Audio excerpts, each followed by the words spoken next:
Well, in Genesis chapter 23, 24, and 25, three major events are recorded.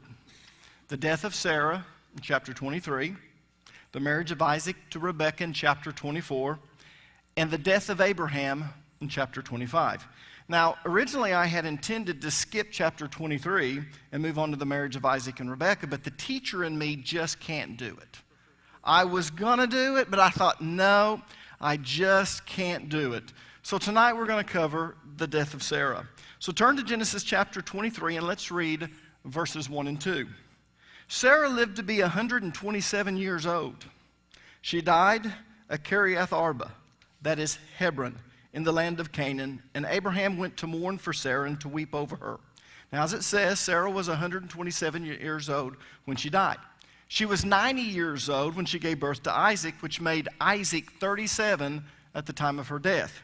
She had lived long enough to see Isaac grow up to be a man and to actually be the type of man that she was hoping to have. But she didn't live long enough to see him get married and to have children, because Isaac didn't marry until he was 40 years old. Look with me, if you would, in the book of Genesis chapter 25, verse number 20. It says, when Isaac was 40 years old, he married Rebekah, the daughter of Bethuel, the Aramean from Padan Aram, and the sister of Laban, the Aramean. So Isaac got married 3 years after Sarah died. Now, does anyone know why Isaac waited so long to get married? I mean, let's be honest. He waited until he was 40 years old. And you're thinking, why in the world did he wait so long? Because after all, God promised to turn Abraham's descendants into a great nation, and that promise was supposed to be fulfilled through Isaac and Isaac alone. So you would think that Abraham and Rebekah would have been pushing Isaac to get married. But instead, it's almost as if they're dragging their feet in arranging a mate for him. Does anyone know why?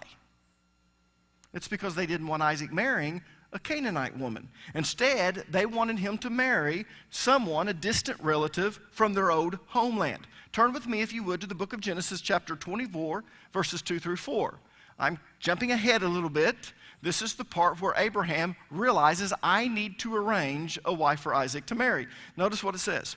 One day Abraham said to his oldest servant, the man in charge of his household, take an oath by putting your hand under my thigh.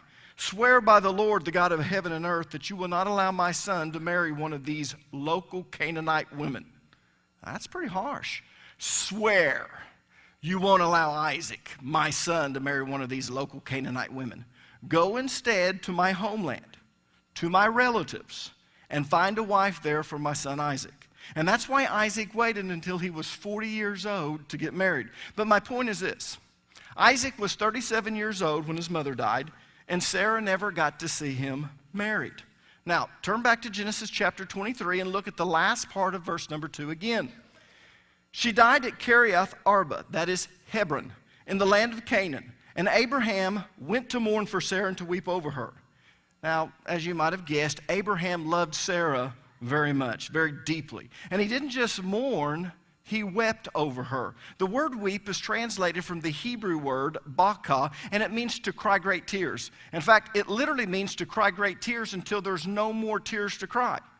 How many of you have ever cried to the point where there's no more tears? Basically, that's what Abraham did, which tells us that Abraham was brokenhearted. And you can see why when you consider how long they were married. You see, in the ancient Middle East culture, it was common for a man in his upper 20s or early 30s to marry a young woman in her mid to upper teens. That's why Abraham was 10 years older than Sarah. So in all probability, they were married for well over 100 years. Think about this. She was probably married to Abraham. If he was 29 years old, she would have been 19. But she lived to be 127. She could have been all the way 27 years old before she got married to Abraham, and she still would have been married to him for over a century. We don't think of those things. But if you think about how long they were married, you can imagine when she died how heartbroken Abraham was. But he also realized, and this is to his credit, that life goes on and that he needed to get on with the business of living. And we see that as we study the funeral arrangements that he made. But we also see that he never lost his faith. In fact, his faith was stronger than ever, and we see it played out as he's making these funeral arrangements. So let's look at the funeral arrangements that he made. Turn with me to verses 3 and 4. Then Abraham rose from beside his dead wife and spoke to the Hittites. He said, I am a foreigner and stranger among you. Sell me some property for a burial site here so I can bury my dead. Now, what's interesting is as heartbroken as Abraham was, he still had to make arrangements for Sarah's burial. So he got up beside his dead wife. You see, in the Middle East, the dead person was placed in a separate tent. And the mourners would sit down on the floor of the tent to mourn over the body. So Abraham tore himself away from Sarah, and he went to make arrangements for her burial. He didn't have Isaac do it. He didn't have one of his servants do it. He took care of the arrangements personally because he knew what he wanted. So he went to the leaders of the Hittites who sat in the gate of the city, because that's where business was conducted at that time in their culture, at the gate of the city. And that's where Abraham went in order to buy a plot to marry Sarah in. Look at verse number 10. Ephron, the Hittite, was sitting among his people, and he replied to Abraham in the hearing of all the Hittites who had come to the gate of the city. Now, the reason that Abraham went to the leaders of the city who were sitting at the gate, rather than going straight to Ephron in private, is because he had to get consent to purchase land from the leaders of the cities first before he could purchase any land from an individual. And why was that? Because he wasn't a citizen. He was, in his own words, a foreigner and stranger among them. And in that culture, an individual was not allowed to sell his property to someone who was a stranger and a foreigner unless the leaders of that city or the leaders of that land consented to it and approved of it. Now, look back at verse number 4. He said, I am a foreigner and stranger among you. Sell me some property for burial sites so I can bury my dead. You see, as I said, as a foreigner and stranger, he didn't have the right to purchase property without the consent of the city leaders. So the first thing he had to do was get their consent. So he went to the gate of the city, and even though everyone knew him, he still identified himself as a foreigner and stranger among them. Now, those words have more spiritual significance than most people realize. And they held a deeper meaning to Abraham than they did to the Hittites. You see, the Hittites simply thought that Abraham was saying that he wasn't one of them. And even though that was true, those words meant much more to Abraham than that. To Abraham, it was a statement of faith. It was a confession that his hope wasn't here on this earth, but his hope was in heaven with God. And this perspective on life was passed down to all of his descendants. So the Jews, from the time of Abraham, always saw themselves as strangers and foreigners on this earth. And even when they possessed the promised land, they still saw themselves and referred to themselves as strangers and foreigners on this earth, because they had been taught that their hope was not on this earth. Their hope was in heaven with God. Now, let me prove that to you. Let's go back to the Mosaic Law. Turn with me, if you would, to the book of Leviticus, chapter 25, verse number 23. Notice what it says. The land must not be sold permanently. Why? Because the land is mine. It's not yours. And you reside in my land as foreigners and strangers. Now, people, that's really interesting.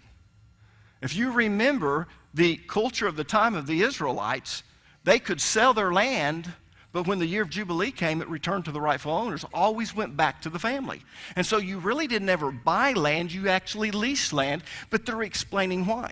He comes and says the land must not be sold permanently, and here's why. Because the land is mine, it is not yours. And you reside in my land as foreigners and strangers. Now let me ask you this. If that was revelation from God to Moses, to the children of Israel, do you believe that that principle still applies today? Now, we're not talking about selling land. I'm just talking about the principle behind that the things we own are not ours. Whose are they? God's. And what does God say our proper perspective on life should be? That we are foreigners and strangers here. And that is what this scripture is saying. Everything on the earth is God's. And while we're on this earth, we're simply foreigners and strangers taking care of God's property. Our home is in heaven. It's not here on earth. And every Jew was taught that at the synagogue, in their home, by the scribes, and at the time of Jesus, by every rabbi. Turn with me, if you would, to the book of 1 Chronicles, chapter 29, verses 14 through 15. Let me show you that even in the time of David, this is the way it was taught. Notice what it says. But who am I, and who are my people, that we should be able to give as generously as this? Everything comes from you. Now, who does you refer to? God. Everything comes from you. And we have given you only what comes from your hand, God. We are foreigners and strangers in your sight, as were all our ancestors. Our days on earth are like a shadow and without hope. Now, this is part of David's prayer when he is blessing all of the material that's going to go into the building of the temple. Now, remember, God did not allow him to build it. He said, your son is going to build this. But David wanted to make sure that his son did it. So what did he do? He accumulated all of this material so that when his son began to reign, he would have everything he needed to be able to build the temple. And so he's praying over this and blessing it, and this is his prayer. And what he's doing is reaffirming the belief that earth is not our home, heaven is, and that's where we place our hope. And that we are supposed to look at ourselves as strangers and foreigners here on this earth. Now look at Psalms chapter 39, verse number 12. Hear my prayer, Lord. Listen to my cry for help. Don't be deaf to my weeping. I dwell with you as a foreigner, a stranger, as all my ancestors were. Now, where in the world did they get this idea? They got this idea from Abraham. And this was what all the Jews were taught. They were all taught that they were strangers and foreigners on this earth, and their real home was in heaven with God. Now, as Christians, we're supposed to have the very same perspective. We're supposed to realize that this earth is not our permanent home. I've got news for you. If you think that earth is your permanent home, I've got news for you. You're going to die. You are going to die. And you were made to be an eternal creature. Your soul was created to live forever. Therefore, this is not your permanent home. Your permanent home is here or is in heaven with God. And while we're here on this earth, we're to think of ourselves as foreigners and strangers. Now, yes, we take care of business while we're here on this earth, but it's God's business. And every time someone dies who's a Christian, they go home. They go to the real home, which is in heaven. And we as Christians, we need to recognize that and realize that. And that's why Paul was writing in the book of Thessalonians. He said, we don't have, or we are not without hope as others are. And then he begins to talk about the rapture, and he begins to talk about the resurrection and what's going to take place. And the reason he does that is because he was taught like all Jews. We're just passing through here.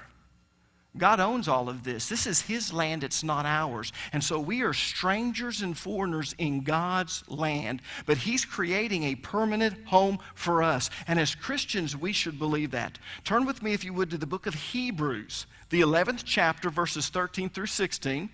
In this chapter, which is known as the chapter of faith, we're looking at all of these great men of faith, but now he comes and he draws a conclusion, and he's going to use them as an example to us as Christians. Notice what it says. All these people, all of these great men of faith, were still living by faith when they died. They did not receive the things promised. In fact, the majority of things that were promised unto Abraham, he did not receive. Yes, he did have the son, but he never saw the seed of the woman come through her. He never got to see the grandchildren. He never got to see the great-grandchildren. He didn't get to see them brought out of this land of Egypt and created into a great nation. He never got to see that. And so they did not receive the things promised. They only saw them and welcomed them from a distance. In other words, recognized one day, admitting that they were foreigners and strangers on earth. People who say such things show that they are looking for a country of their own, because this is not our permanent home. If they had been thinking of the country they had left, they would have had opportunity to return. Instead, they were longing for a better country. Now notice this, a heavenly one. Therefore, God is not ashamed to be called their God, for he has prepared a city for them. That city is the New Jerusalem. It will be on the new earth. It will come down. And we that are Christians will dwell inside that new city. And it was Abraham that was looking forward to the promises being fulfilled sometime in the future. He was looking beyond even the seed of the woman. He was looking at those who would be delivered. And he realized when Sarah died, we're not going to see even a little bit of the promises that God has made. But we know that those promises are going to be fulfilled. And in heaven, we're going to see that. So when Abraham said that he was a foreigner, stranger among them, the Hittites thought that he was simply saying that he wasn't one of them. And yes, he was saying that, but those words had much deeper meaning for Abraham. Yes, he was a foreigner and stranger in the land of the Hittites, but he was also a foreigner and stranger on the earth. His real home was in heaven with God. So those words had a deeper meaning to Abraham than they did the Hittites. And that's why, even though he was heartbroken over the death of Sarah, the person he'd been married to for over a century, he could still get up and take care of business. It's because he believed that Sarah had gone home. Not her body, her soul. Her body was going to be resurrected on the great day of the Lord. So Abraham went to purchase a burial plot. In fact, that's a good lesson for us. You know, if I was to pass away, I'm sure Lisa would mourn and cry a little bit. But life goes on. And she wouldn't be mourning for me. Because the truth of the matter is, when I die, I'm just released from this body, and my soul goes to the place that I'm looking forward to, which is heaven. And then when the rapture occurs, the Bible says, those who are dead or those who are asleep in Christ. Now, it's not referring to the soul, because the soul goes to heaven. What's it referring to? The body that's decayed. Those bodies are going to rise first, and it tells us in the book of Thessalonians that the body is going to be rejoined with the soul. One day, we're going to have a resurrected body. What type of body is it going to be? The same type of body that Jesus had when he was resurrected. And we're going to know even as we're known. That's what the scriptures say. So when someone passes away, we're not crying because they're lost. They're not lost. We know where they are. They're in heaven. We're crying because we're sad we're not going to see them again. And many things were left undone. Maybe we should have said things we didn't say. Maybe we said things we shouldn't have said. And we're sad about those things. But as Christians, we have this hope. And here Abraham is. He's heartbroken. His bride of over a century has passed away. And he's weeping to the point that he can't cry any more tears. And when he gets to that point, he stands up and he goes to take care of business. He doesn't go to his son Isaac and say, I just can't do it. You're just going to have to do it. He doesn't do that. He doesn't go to his servant and say, this is too tough of a time. I want you to go do this. No. He takes care of it because his hope is not on this earth. His hope is in heaven. Now, you need to understand what happened when he went out to purchase a burial plot. You see, in the Middle East, it was common to haggle over anything you were trying to purchase. And it's still that way today. So let me explain how the haggling process worked in the days of Abraham. Because if you don't understand that, then as you read through this, it doesn't make sense. But once you understand the way that Arabs are and the way the culture was, and it's much like that today. In fact, I'll bring up some of the things that happened when we were at Turkey, but you need to understand that it's a whole different culture over there. So let me explain how this haggling process worked. The seller opened the negotiation by assuring the potential buyer that everything that he has is his and to just take whatever he wants. But he really doesn't mean it. He didn't mean it back then. You see, from their perspective, that's how you showed hospitality. Now, from our perspective today, from the Western mindset, if a person tells us to take whatever we want, but he really doesn't mean it, he's insincere. Right? Disingenuous. You can't believe him. But from their perspective, it's not insincere hospitality, it's just part of the process, because in their culture, a potential buyer would never ever take what he wanted without purchasing it, because that would be taking advantage of another person's hospitality, which is the height of rudeness. So they made the offer knowing it would never be accepted. So in Abraham's day, if you wanted to purchase something, you would come and you would say, I would like to purchase this. And he would say, everything that is mine is yours. Just take it. Now, we would go, great! But he doesn't mean it. Because in their culture, that would be the height of rudeness. And everyone understands the culture of hospitality, and so he knows the person's going to say, no. You're too gracious. I cannot do that. And so they made the offer knowing it would never be accepted. Now, once they went through this formality of hospitality, then the seller would throw a price out there because you've refused to just take it. And you're insisting that he name a price. Now, the price that he throws out is usually 5 to 6 times more than what the item is worth. If it's land, it's 5 to 6 times more than the land is worth. If you want to buy a blanket, it's 5 to 6 times more than what the blanket is really worth. But he's going to do something really interesting. He's going to say it like this. It's worth $500, but what's $500 between you and me? Just take it, knowing that you can't do that. So you go, oh, that's gracious of you, but I don't have $500. And then the haggling begins to take place. And you continue to haggle until you reach an agreement or they realize that they can't come to an agreement. Now, if you understand the haggling process, you'll understand Proverbs chapter 20, verse number 14. Look at Proverbs 20:14. The buyer haggles over the price saying it's worthless, then brags about getting a bargain. And likewise, the seller would complain that you ripped him off. And when you left his shop, he would brag about how he ripped you off. That's just part of the culture, and it's that way even today.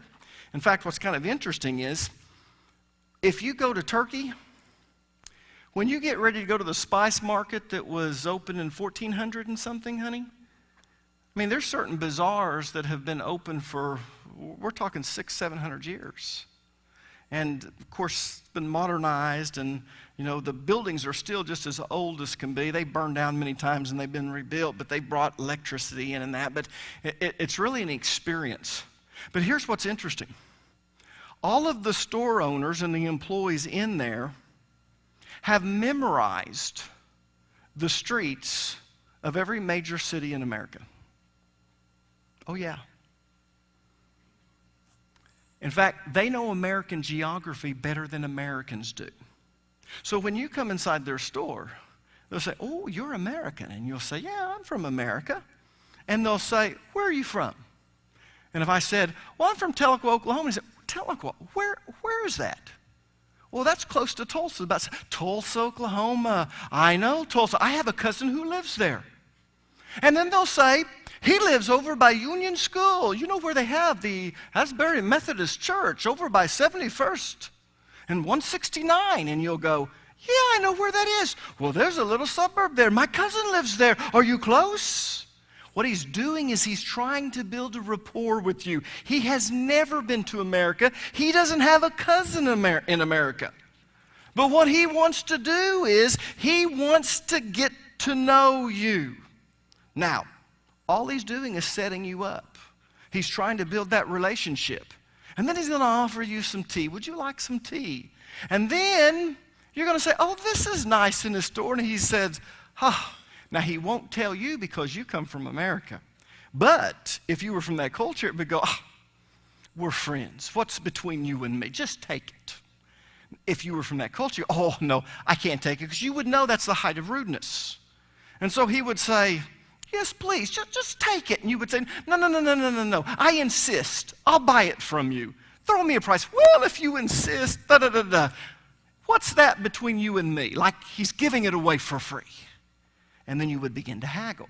Now, because we're from America, they learn very quickly that we don't know what rudeness is. So they don't ever tell you what's in their store is yours. But they come in and they still try to build that rapport. And then they tell you how great it is. And then you begin to haggle. And you begin to say things like, well, in Tulsa, where I'm from, I can buy this very same thing 10 times cheaper than this. Oh, you can't buy this, that. Oh, yes, I can. I'll give you. And then they'll throw out another price. And you just keep haggling until finally you come to an agreement, or you can't reach an agreement. Now, normally when you can't reach an agreement, you just leave. And they tell you, one time only, I give you this price. And they're very superstitious. So if you're the first one in the store, they usually will give you a great deal because they believe if they can make a sale, very first customer, then they're going to have a great day. So you learn to get to the spice market very early, and our guide would get us to those markets very early if we were going to go to them, so we could be the first customer in there, because they're going to give you a better deal that way. But anyways, that's how you would haggle. So now that you understand the haggling process, let's look at how Abraham negotiated for a burial plot. Look at verses 3 through 6. Then Abraham rose beside his dead wife, and he spoke to the Hittites. Now, we're supposed to know that he rose in the tent, then he went to the gate of the city as you read through the story. So he didn't rise from the dead and then they're there. So then Abraham rose from beside his dead wife, and he spoke to the Hittites. He said, I'm a foreigner and stranger among you. Sell me some property for a burial site here so I can bury my dead. The Hittites replied to Abraham, Sir, listen to us. You are a mighty prince among us. Bury your dead in the choicest of our tombs. None of us will refuse you his tomb for burying your dead. So Abraham approached the leaders and made his request known. What he wanted was a simple burial plot for Sarah, and he wanted their consent. So they make the formality of hospitality, this gesture of hospitality, and told him, what is theirs is his. Choose the choicest tomb and bury Sarah there. But remember, this is only a gesture of hospitality. Abraham is not supposed to take them up on this. He's supposed to politely refuse and insist on paying for the tomb, which he does. Look at verses 7 through 9. Then Abraham rose, and he bowed down before the people of the land, the Hittites. He said to them, if you are willing to let me bury my dead, then listen to me and intercede with Ephron, son of Zohar, on my behalf. So he will sell me the cave of Machpelah, which belongs to him and is at the end of his field. Ask him to sell it to me for the full price as a burial site among you. So now that the gesture of hospitality is out of the way, Abraham is allowed to get down to business. And he tells them what he wants to purchase. He wants to purchase the cave of Machpelah. And he doesn't want to buy any property around it. He just wants the cave. And it won't interfere with any of the plans that they might have. It won't interfere with the farming. It won't interfere with any grazing because this cave is at the end of the field. And then he tells them he'll pay them or pay Ephron whatever it's worth. Now, I want you to notice how the NIV translates this. Look at the last part of verse 9. Ask him to sell it to me for the full price as a burial site among you. Now, that phrase, for the full price, means whatever it's worth. Now, it's still not time to haggle yet, because now Ephron, who owns the cave, has to go through a gesture of hospitality as the individual seller. See, he went to the leaders who were sitting in the gate, and they had to go through this formality. They had to go through this gesture of hospitality. They offer to give it. He says no, and he insists he will buy it. So once he does that and gets their consent, now he goes to the individual who's there at the gate too, but he wants this specific piece of land. So now as the individual seller, you got to do this all over again. Does that make sense? So they're not ready to haggle yet, because Ephron, who owns the cave, has to go through this gesture of hospitality as the individual seller. Look at verses 10 and 11. Ephron the Hittite was sitting among his people, and he replied to Abraham in the hearing of all the Hittites who had come to the gate of a city. No, my lord, he said, listen to me. I give you the field, and I give you the cave that's in it. I give it to you in the presence of my people. Bury your dead. Now, in the Western mind, great, but he doesn't mean it. In fact, Ephron is a sly dog, because all Abraham wanted was a cave to bury Sarah in. He didn't want the field that was next to it. But by offering to give the field to Abraham along with the cave, he's now letting Abraham know that he cannot purchase the cave without purchasing the field. How many of you caught that? Because you don't understand the culture of the Middle East. He's acting like, oh, what's this between us? You can have the field and the cave. And everyone who understands the culture goes, ha ha, sly dog. You can't have the cave without the field. Now, remember, even though he's offering to give it to Abraham, he doesn't really mean it. It's just a gesture of hospitality. And there is no way that Abraham can accept it. So now, Abraham is supposed to be polite and refuse this generous offer and insist on paying for it, which then allows Ephron to throw out a price. Well, if you insist on purchasing it, and of course, Abraham's expected to haggle over the price until they reach an agreement. So let's read verses 12 through 15. Again, Abraham bowed down before the people of the land. And he said to Ephron in their hearing, listen to me. If you will, I will pay the price of the field. Accept it from me so I can bury my dead there. Ephron answered Abraham, listen to me, my lord. The land is worth 400 shekels of silver. Now listen to this. I love this. But what is that between you and me? We're friends. Bury your dead. Now, there's no way that the land is worth 400 shekels of silver. But as I said, Abraham is expected to haggle with him. But Abraham doesn't do that. Instead, Abraham accepts his offer. And he has Ephron deed the property to him in front of the leaders of Hebron so that they can be witnesses to this transaction and everything is legal. Look at verses 16 through 18. Abraham agreed to Ephron's terms, which everyone's going, sucker, and weighed out for him the price he had named in the hearing of the Hittites, 400 shekels of silver, according to the weight current among the merchants. Now, do you understand why it says according to the current weight current among the merchants? Does everyone understand that? Merchants had two sets of scales. If they bought something from you, they brought out this set of scales, and yours did not weigh as much. If you were purchasing something and paying, they brought out a separate set of scales, and they made sure that they got more money from you. The merchant scales meant that Ephron was going to get more than it was really supposed to be.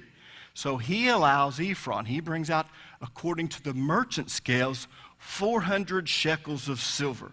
So Ephron's field in Machpelah, near Mamre, both the field and the cave in it. Now, why would it say that?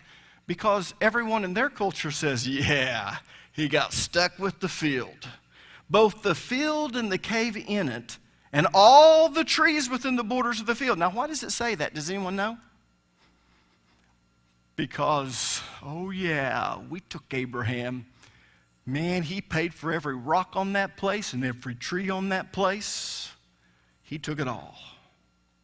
And he says, and all the trees within the borders of the field was deeded to Abraham as his property in the presence of all the Hittites who had come to the gate of the city.